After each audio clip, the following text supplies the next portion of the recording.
Ça va. J'avais dit que on n'assisterait pas à un match avec beaucoup de buts, qu'on n'assisterait pas à un match avec un 4-3 par exemple, c'est ce que j'avais dit lors de la précédente vidéo.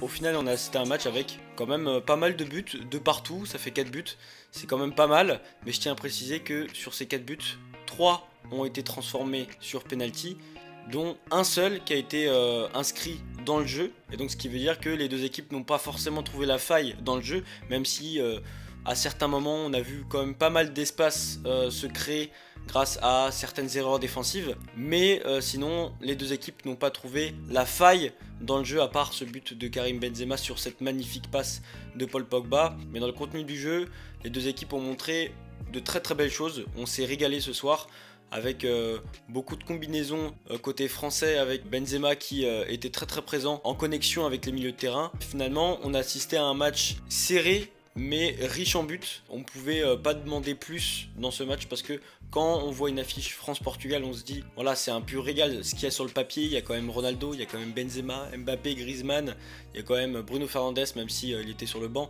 Dans l'ensemble, c'est quand même de très très gros joueurs et on s'attend quand même à de grosses performances. C'est pas toujours le cas dans ce genre de match.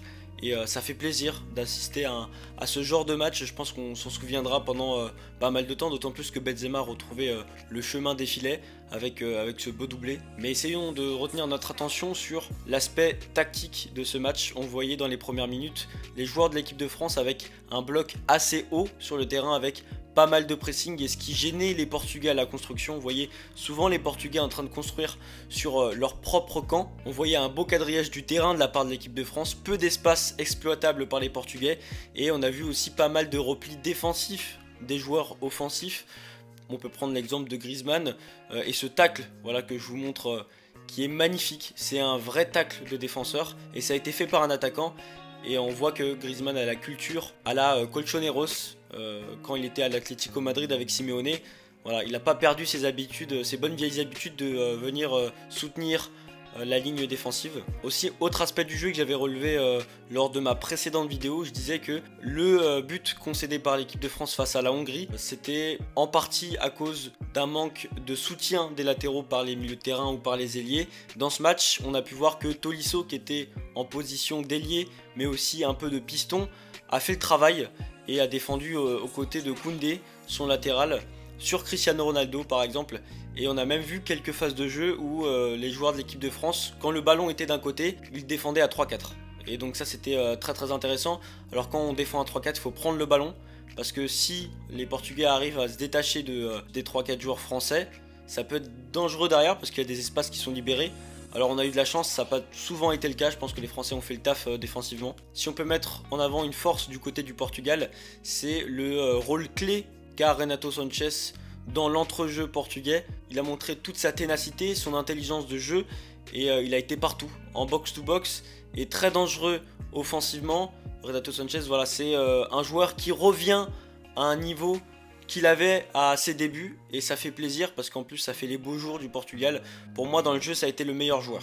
J'avais aussi dit lors de la précédente vidéo que ce qu'il fallait maximiser, c'est le duel Mbappé-Semedo, et on a vu sur le penalty sifflé pour l'équipe de France, pour le premier but qu'a inscrit Benzema, c'est Semedo qui fait la faute sur Mbappé. Alors là, c'est pas sur un duel avec ballon, mais en tout cas, on voit que Mbappé a profité du manque de confiance ces derniers jours de Semedo pour se hisser juste devant lui, et Semedo qui a juste à le toucher. Un joueur rapide comme ça, en fait, on a juste à le toucher, pas besoin de le faire avec force, et il va tomber. Et donc Mbappé a été très très intelligent là-dessus, parce que le penalty est contestable, il n'a pas forcément penalty.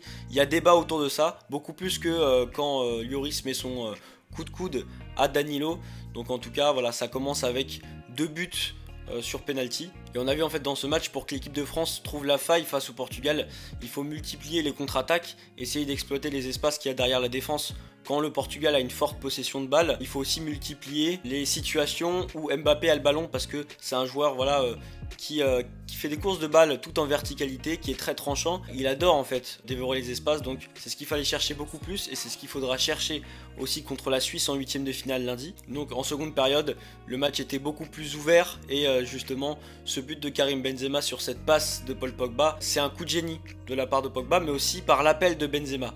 parce que faire des appels c'est beaucoup sous-estimé, mais c'est quand même très important parce que c'est l'appel qui déclenche la passe, jamais l'inverse. Alors en tout cas si c'est l'inverse, le joueur il sera un peu en retard sur le ballon, donc c'est pas l'idéal. Et puis Benzema qui finit tout en justesse, avec une précision chirurgicale, ça fait plaisir parce que voilà, dès qu'il a marqué son premier but, il est libéré pour la suite de la compétition et ça a fait mouche dès le début de la seconde période. Et puis donc Ronaldo qui égale le record d'Ali Daei, je sais pas si ça se dit comme ça, mais en tout cas voilà. Ali Daei c'est c'était le meilleur buteur de l'histoire des sélections nationales avec l'Iran, il avait 109 buts et Ronaldo vient de l'égaler.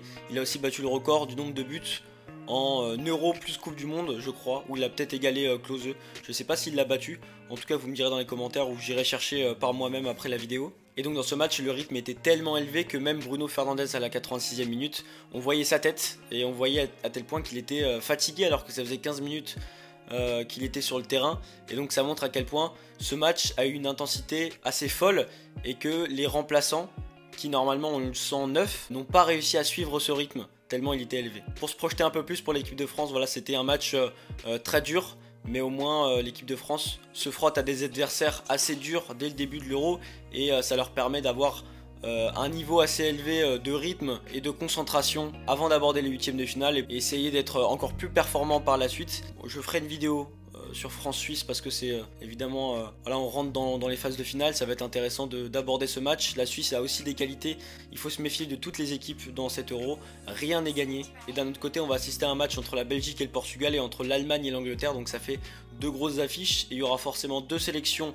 fortes et favorites qui sortiront dès les huitièmes de finale. Avant de vous quitter, je tiens à vous dire que voilà, le Portugal a eu des temps forts, la France aussi.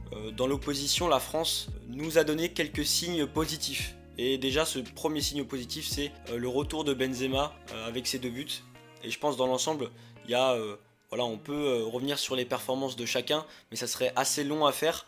Je pourrais peut-être revenir plus en profondeur là-dessus dans ma prochaine vidéo. En tout cas je vous remercie de m'avoir suivi dans cette vidéo. Si ça vous a plu, n'hésitez pas à liker cette vidéo et à vous abonner à cette chaîne pour ne rien manquer de ces analyses autour de l'équipe de France et de cet Euro. Et cet été aussi on va analyser le football avant le début de saison et pendant la saison, donc on va pas s'arrêter. En tout cas je vous remercie de m'avoir suivi, d'avoir profité de cette vidéo. On se retrouve dans la semaine pour parler du match France-Suisse et d'analyser ensemble ce match. Et n'hésitez pas à lâcher des commentaires si vous voulez voilà, réagir à ce que je dis, si vous n'êtes pas d'accord, si vous êtes d'accord, parce que je vois dans les commentaires il y a quand même beaucoup de gens aussi qui sont pas forcément d'accord avec moi.